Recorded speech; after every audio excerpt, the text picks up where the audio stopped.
Truck not starting? Stop right there. Before calling roadside help, check this simple thing that most drivers completely ignore.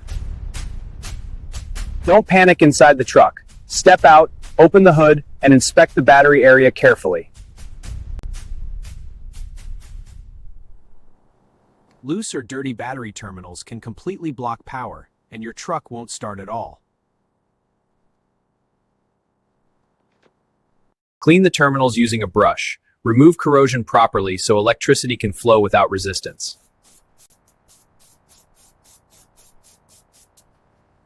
Now tighten the cables firmly. Even a small loose connection can stop a heavy truck from starting.